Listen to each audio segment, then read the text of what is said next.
What's happening, guys? Today we're talking about the swing path and particularly what differentiates the intermediate swing path to an advanced swing path. The goal today is to help you get that advanced swing path to help you get more power, more topspin on all your ground strokes. So whether it be your backhand or your forehand, hopefully this helps.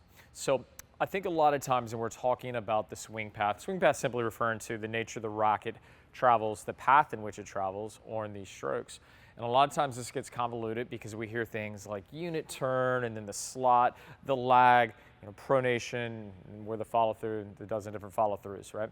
But I'm going to simplify it by simply having you think about starting the racket high, allowing the racket to drop low, and then finish high again.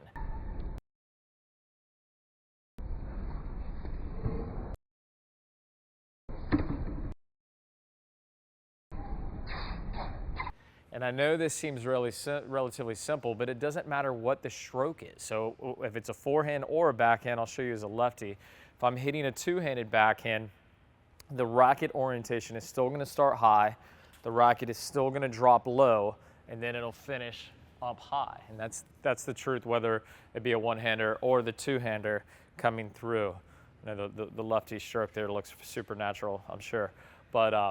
But that's what we want to be paying attention to. So a lot of times you hear this kind of simplified as a backward C, right? Like if you imagine the racket working here and drawing the C backwards, it's relatively the same. Now, the thing that you want to make sure that you're paying attention to is what the racket is doing through this path, because it's not staying on the same plane. The same plane meaning it's staying only on the right side of my body.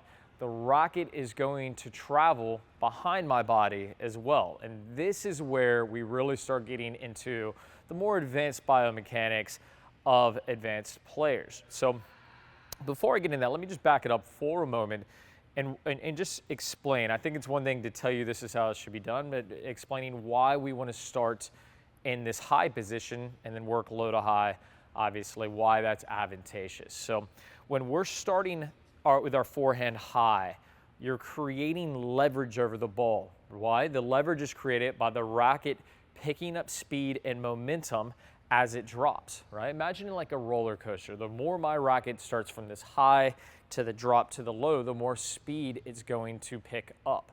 All right, now in other videos I've talked about this, you're always swinging under the ball. So this position here is absolutely pertinent to the stroke at contact, allowing that racket to work low to high. Now, as the racket finishes high, the racket being over the left shoulder as a righty is going to help with that trajectory, making sure the ball has plenty of clearance over the net, and this would be the same thing for the backhand as well, all the way through. Now, the piece that I'm talking about outside of what's happening on the swing path, now we want to start talking about the slot and the lag, but I'm going to simplify that as well. What I want you to think about is the orientation of the tip of the racket. So when we initiate our forehand, the racket tip as a righty stays on the right side of my body. And then from here, as I begin my forward swing, the racket tip goes to the left side of my body. And with the racket on the left side of the body, you can see now where it enters the slot. So the slot is what kind of used to be referred to as flashlight tennis. The racket tip, or butt cap rather, points at a 45-degree angle, and it's off-centered. It's not here. We want this racket to snap and catch up.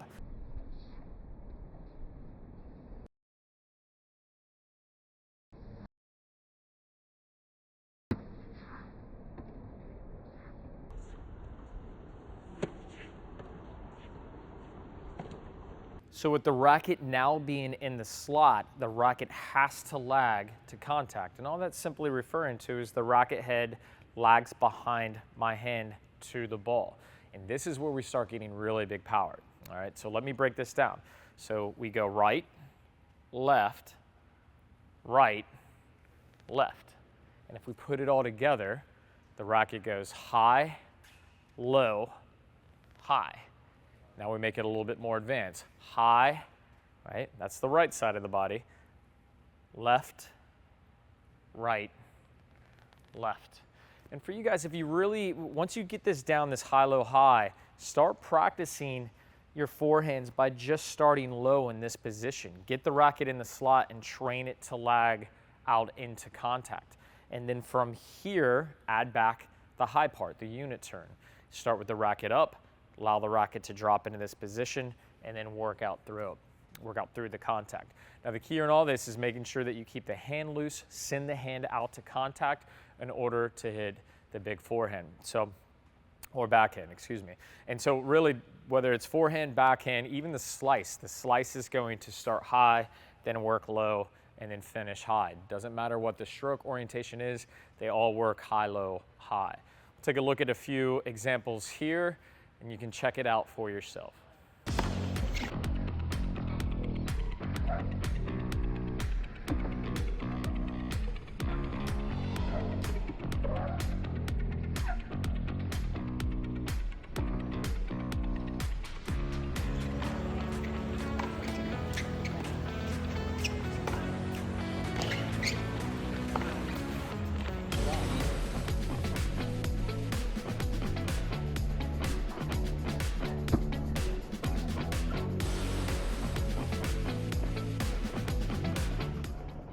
Guys, thanks so much for tuning in and watching today. If you enjoyed it, hit that like button, subscribe if you never want to miss a Play Your Court video, and leave your comments in the comments section and give me some feedback. Happy to talk. I'll see you next time.